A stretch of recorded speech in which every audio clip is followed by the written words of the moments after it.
ये सिर्फ 5 उंगली का खेल है।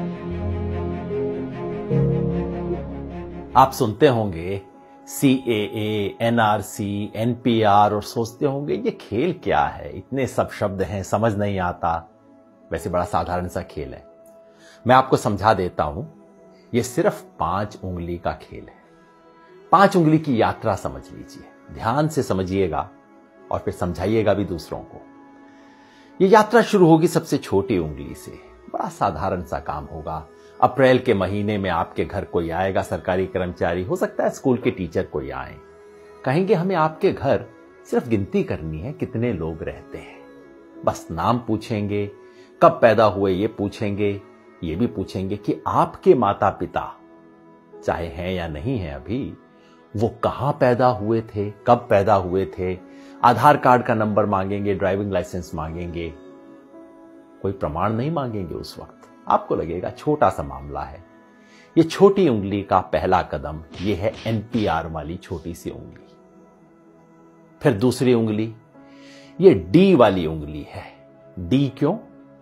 क्योंकि आपके घर से जब एक बार ले जाएंगे लिख के, उसके बाद तहसीलदार के दफ्तर में, किसी सरकारी दफ्तर के अंदर कुछ टाइम बाद, हो सकता है कुछ महीने बाद, चुपचाप से उस लिस्ट का मूल्यांकन किया जाएगा और कोई सरकारी कर्मचारी उस लिस्ट में कुछ नामों के आगे D लिख देगा। D का मतलब डाउटफुल, डाउटफुल का मतलब संदेहास्पद, जिस पर शक है। किस बात का शक है? कि ये भारत के नागरिक दरअसल हैं नहीं। भाई कैसे फैसला होगा? कानून में कहीं नहीं लिखा कैसे फैसला होगा। हो सकता है आप अपने माता पिता की आयु नहीं बता पाए हो, कहां पैदा हुए हैं नहीं बता पाए हो सकता है आधार कार्ड आपके नाम से इशू हो लेकिन आपके पास नंबर ना हो, कुछ भी हो सकता है। किसी भी आधार पे D लगा दिया जाएगा, आपको पता भी नहीं लगेगा, कोई आपसे पूछने भी नहीं आएगा और मामला तीसरी उंगली पर पहुंच जाएगा। ये तीसरी और बड़ी उंगली है, ये है NRC वाली उंगली। जिन लोगों के नाम के आगे D लगा होगा, समझ लीजिए आपके मोहल्ले में 500 लोग हैं, 1000 लोग हैं, उनमें से 50 के नाम के आगे D लग गया। उन 50 लोगों को चिट्ठी आएगी, पूरे परिवार में नहीं। हो सकता है परिवार में बहू को चिट्ठी आए, बेटे को ना आए, बाप के नाम चिट्ठी आए, पोते के नाम चिट्ठी ना आए। कुछ लोगों के नाम चिट्ठी आएगी और उन्हें कहा जाएगा, नोटिस दिया जाएगा, अब आप साबित कीजिए कि आप भारत के नागरिक हैं। कैसे साबित करेंगे? सरकार ने आज तक नहीं बताया। हमारे पास सिर्फ एक असम का उदाहरण है जहां पहले हुआ है NRC, और वहां क्या हुआ था?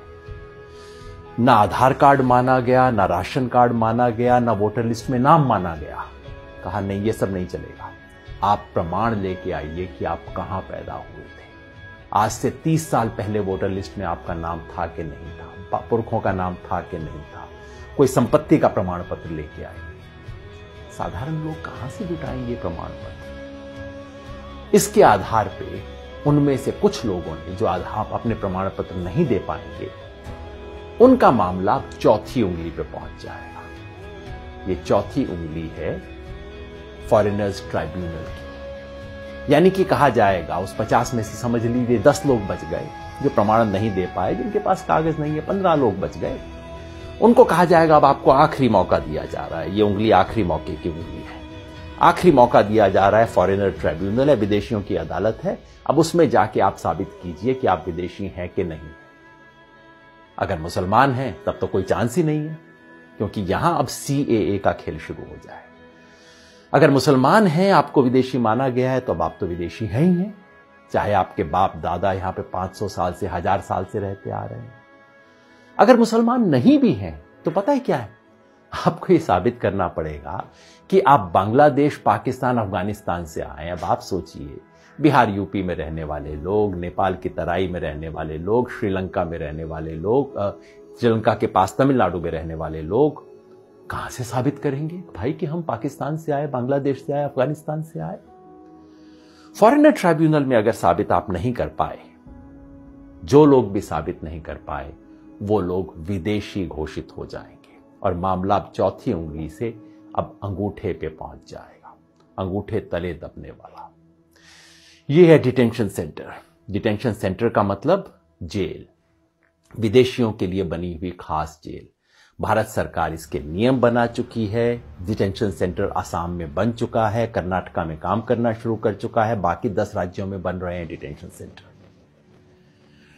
जिस व्यक्ति के पुरखे पता नहीं कब से यहां पे रहते आ रहे होंगे, उसे अपनी ही मिट्टी में विदेशी बना के डिटेंशन सेंटर में डाल दिया जाएगा। यह है खेल। शुरू होगा छोटी उंगली से, एनपीआर से, और खत्म होगा कुछ लोगों के लिए। हो सकता है 1000 में से 1 लोग, हो सकता है 1000 में से 2 लोग डिटेंशन सेंटर में बने। क्या ये चाहते हैं? अगर नहीं चाहते तो इसे रोकने का एक ही तरीका है। ये 5 उंगली का खेल कैसे रुकेगा? जैसे ही पहली उंगली मोड़ने की कोशिश हो, आप 5 उंगलियां कर लीजिए बंद, मुट्ठी लीजिए कस और उठा दीजिए अपना हाथ। विरोध करना होगा, यानी कि जब पहली उंगली उठे एनपीआर वाली, एनपीआर का बायकॉट करना होगा।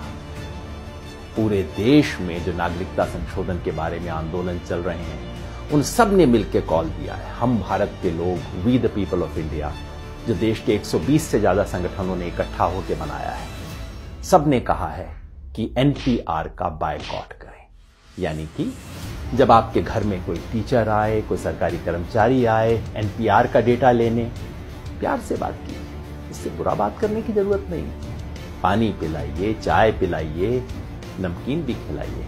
नमक खिलाना बहुत जरूरी है, क्योंकि ये संविधान का नमक खाते हैं, याद दिलाना है। ये कर्मचारी इस देश के कर्मचारी हैं, किसी पार्टी के नहीं है। सब कुछ दीजिए, प्यार से कीजिए, लेकिन कागज नहीं लिखवाएं, कागज में कोई सूचना नहीं दें, क्योंकि एक बार सूचना दी फिर मामला आपके हाथ से बाहर है। कागज नहीं लिखवाएं। और अगर वो कहें कि ये तो कानून है, आपको करना पड़ेगा, उन्हें प्यार से कहिए, मास्टर जी आपकी बड़ी इज्जत कर रहे हैं, लेकिन क्या करें, महात्मा गांधी की इज्जत थोड़ा ज्यादा करें। इस देश के राष्ट्रपिता ने कहा था कि अगर कोई असंवैधानिक, अन्यायपूर्ण कानून है, उसका विरोध करना हमारा अधिकार ही नहीं, हमारा कर्तव्य भी है, हमारा हक भी है, हमारा फर्ज भी है। इसी रास्ते पे हमें चलना होगा। याद रखिए, हम संविधान बचाने नहीं, एक हाथ में तिरंगा, दूसरे में संविधान, मन में अहिंसा और जन गण मन का गान। इसी रास्ते पे हमें चलना है। ये लड़ाई में हम लड़ेंगे और निश्चित जीतेंगे।